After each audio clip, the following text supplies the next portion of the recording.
Thanks again for making the Locked On Ole Miss podcast your first listen every day. We're free and available wherever you get your podcast, including YouTube. We're part of the Locked On Podcast Network, your team every day. Hello, I'm Stephen Willis, host of the Locked On Ole Miss podcast, and I'm joined by Pratt Rogers for his weekly segment.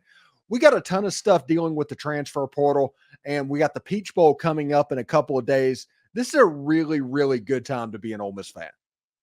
Well, we always have a lot, Steven. So, man, appreciate you having me on. Great time to be a Rebel. Couldn't agree more. And otherwise, ready to dive right into it.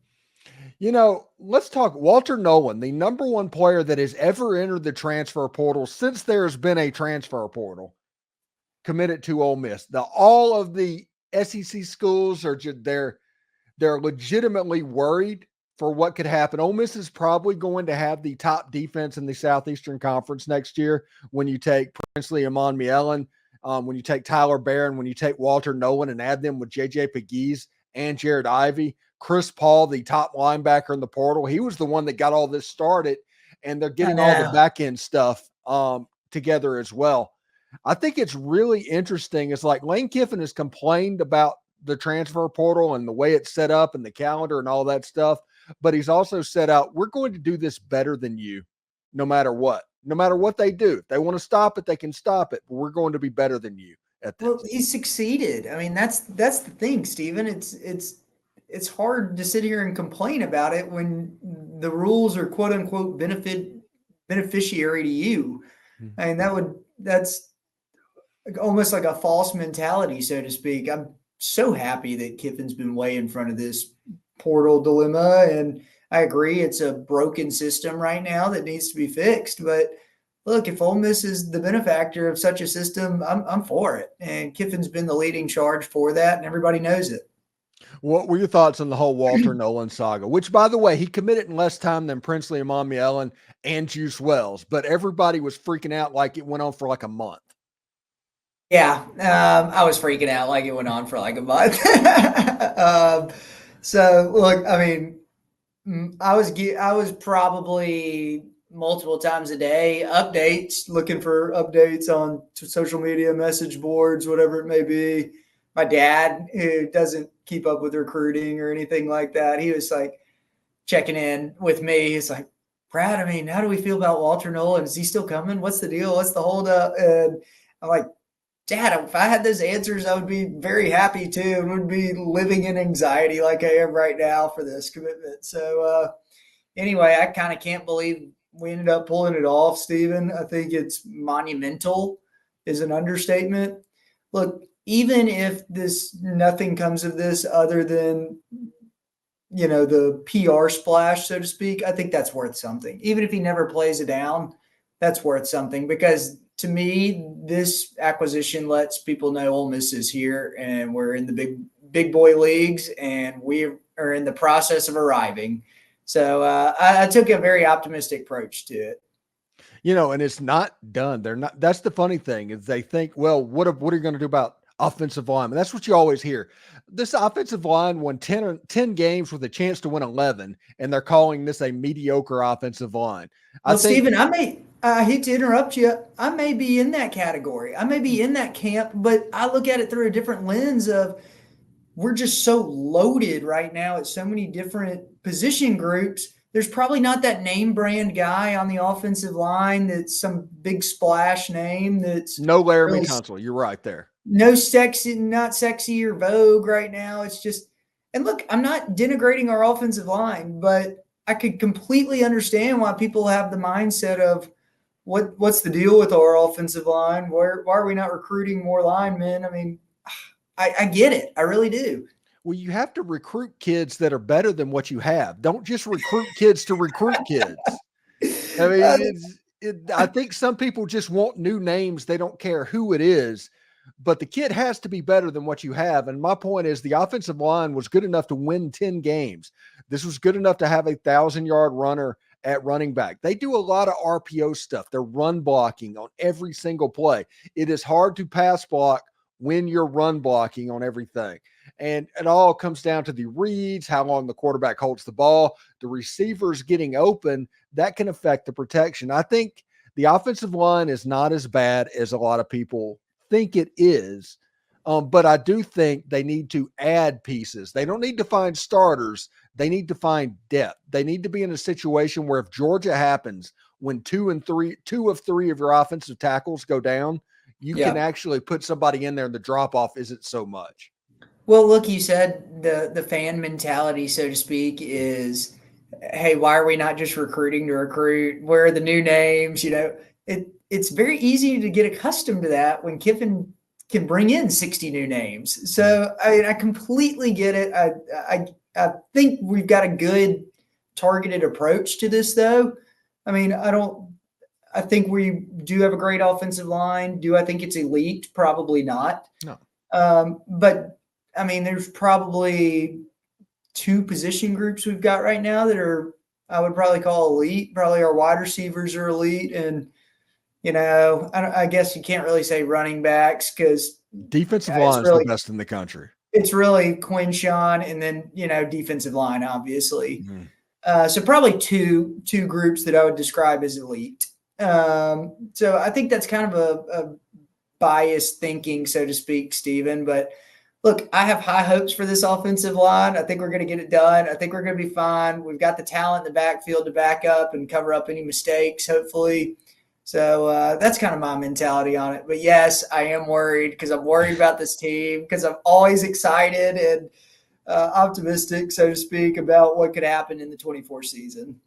Well, and this is the hilarious thing that's coming up. They're not done. That's my whole point. There's 2 players right now that we're keeping an eye on. Ole Miss might not get them, but apparently, according to On3, Ole Miss has made the final list for Evan Stewart, who is the current best player in the transfer portal after Ole Miss has gotten the last 2 current best players in the transfer portal. And Stephen, look, I'm not going to sit here and complain about it by any means, but where does Evan Stewart go on this team? I mean, seriously, let me ask you how does that make sense? After Walker Howard was committed to Ole Miss, where do we think Spencer Sanders was going on this team? After that, where did we think Austin Simmons was going to on this team? I know, man. I get it. I sit there and say, why would Evan Stewart sign up for that? I mean, other than just saying, I know what Kiffin can do. I mean, but there's a lot of great offensive minds, and I don't know. Let's be real about this for a second. Trey Harris is not going to be affected by whether or not Evan Stewart plays football at Ole Miss. So take him off the board, put him on the side. But Evan Stewart would be competing with Deion Smith. Yep. With Juice Wells. Jordan Watkins. Jordan Watkins is in the slot. Maybe you move Juice Wells to the slot, so Juice Wells is competing with Jordan Watkins, and that side becomes an Evan Stewart, Aiden Williams, those players, Deion Smith on the other side. Maybe that's what they're thinking. They have 2 deep set up at all the positions. I can't answer that. I'm trying to come up with a rationale behind it, so I have no idea what they're thinking. But I mean, I unless his NIL package is significant. I'm sorry, I cut you off. Go ahead. I pity the defensive backs that have to cover them in practice. God, couldn't pay me enough to do that job. Yeah. But I mean, the only thing I think that really makes sense is Evan Stewart's NIL package is significantly less than people would expect. And then Ole Miss says, well, look, we can utilize him almost as a backup plan if necessary. But with that level of talent, you really don't ever utilize him as a backup plan. So I can't answer that, but that's my only logic to make sense of. If this Evan Stewart thing just like a show your hand thing where they think that Stonka Burnside is going to Mississippi State. Maybe so. Well, I think he's going to Mississippi State too. Me too. Everybody is thinking that. But, is this the sign that the staff has just completely moved on from him is what I'm thinking about. I mean, I don't think no offense to Burnside. I just don't think there was a way he was going to crack into the lineup this year at all. So I'm not even looking at it through that lens of where, we're replacing his spot on the team. And he wasn't going to play. So that's, once again, not denigrating him because he's a great athlete. Just once again, wide receiving core is elite. It's one of those situations when it comes to Evan Stewart. Every Ole Miss fan will take Evan Stewart right now. Just period. They will take him. But every Ole Miss fans is trying to figure out is like, why would Evan Stewart sign up for that? Ole Miss will take him because Ole Miss currently probably has the best wide receiving room in the country. And why not add another top wide receiver room as an option for that? But how does that benefit Evan Stewart? Now, in the top 5, maybe him and Walter Nolen are tight. Maybe him and the kid from FAU, Terry Price's son, they're tight. Yeah. Maybe they're going to get together and put together a super team like LeBron taking his talents to Mississippi, Yeah. But yeah, I mean, it's really interesting. I think they're going to find pieces that are, if they can help you and have special pieces. Lane Kiffin is going to go. Lane Kiffin will go all in on Evan Stewart. I don't know if Ole Miss will win that competition, but Lane Kiffin will absolutely try to recruit him because it's his job. And he says that it's his job to recruit over you if you're at Ole Miss. It's his job to recruit you to the bench. It's your job to make sure that doesn't happen. See, that's such like a new age way of thinking. I feel like that, and that's what Kiffin's, become quote unquote famous for in Oxford is not thinking outside the box, but creating a new box, as he always says. I just think there's got to be something for player development at some point. I mean, at some point, is Aiden Williams going to look up and be like, man, I was the number 2 player in the state. Top 150 wide receiver. I mean, a top 150 player in the country and probably a top 10 receiver. And I'm not touching the field because they're recruiting guys like Evan Stewart to take my position. At what point do players, and if there is one knock on Kiffin, it's receiver development probably. But at what point do players start saying, hey, look, you're just going to end up pulling a 4 or 5-star out of the transfer portal who's got 2 or 3 years of collegiate experience.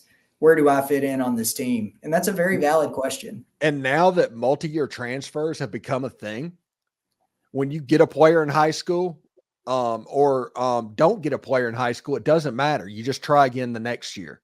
No, it doesn't matter. Just try again the next year.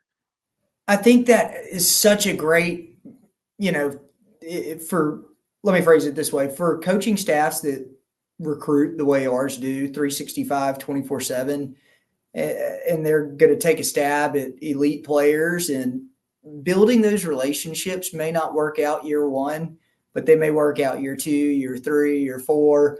And I think that's a testament to how hard our guys work too, because I think they know the value in creating the relationship early on, even if it doesn't work out immediately. Yeah, it'll be really interesting to see, especially if there's any development. Aiden Williams, I'm going to be watching next year. How much does he get on the field? Is this a situation like Aiden Williams, like it was with JJ Henry last year, where the first 2 or 3 games, JJ Henry was all over the field. Then his playing time kind of withered as the season went on, and we never heard from him again. Yeah. I'm kind of curious to see if Aiden Williams can kind of regain that mojo in the 2024 class. And all accounts say that this season has a chance to be really special for Ole Miss football. So, Stephen, I know we talked a little before we move on to the next topic. I know we talked about offensive line not necessarily being a weakness. What would you say is the weakness of this team if it's not punting? O-line? Huh? Punting. Great answer. Punting. Great answer. That is the only unit when they're on the field that I hold my breath until it's over with. Yeah, that's fair. That is the one where I just want this to end. That one is the one that scares me. And Massine's best game was against Mississippi State. So maybe that has kind of turned a corner a little bit. Yeah. But that is such a big, big deal. And like coaches like Nick Saban and all that use the putting game to flip the field and force a defense like Ole Miss is going to have next season. They're going to force you to drive against that defense. So if you are losing 10 to 15 yards every time you punt the football, that's a problem. Yep. No, I totally agree with that. Yeah. Okay. Well, I get your mindset on that one. I agree. We can move on to the next topic if you want. Well, let's move on to the Peach Bowl. The Peach Bowl is this weekend. It's a number 11 Ole Miss versus number 10 Penn State in the Mercedes-Benz Stadium in Atlanta. The Peach Bowl. It's going to be at noon Eastern on Saturday, and it's going to be a really good football game. This week I've been doing my constant breakdowns for it. I feel like this game is going to be an Ole Miss offensive line versus Penn State front seven type game, real similar to the way it was against Texas A&M. Yep, and we saw how that game turned out. It was a barn burner towards the end, and went down to the final play of the game. I think this game will kind of echo that, Steven. I think that's a good analogy. Yeah, and what do you think are the keys? You can't say the Ole Miss offensive line against the front seven because I already did that. But what do you think? Stole that one. Yeah, what do you think are the keys to the game versus Penn State? That's a great question. I would be interested to see. I'm under the impression everybody's pretty healthy now. I would be really interested to see the health of the team maybe before I made that suggestion, Stephen. I believe that everybody's kind of getting back on their feet. I haven't read otherwise, but towards the end, we were getting really banged up. I mean, we overcame a lot of that, but I mean, Dart was darn near in a wheelchair. I felt like by towards the end of the season. So, and they're still winning games. Say that again. They're still winning games. Dart couldn't hand the ball off with his left arm against Louisiana Monroe. You know. So I mean, at that point, I feel like health. If we're a healthy team, I think we win the game. And so that's probably my key takeaway, so to speak. Yeah, and I've heard rumors, and I do not know if this is true, but I hear stuff all the time, people volunteering stuff.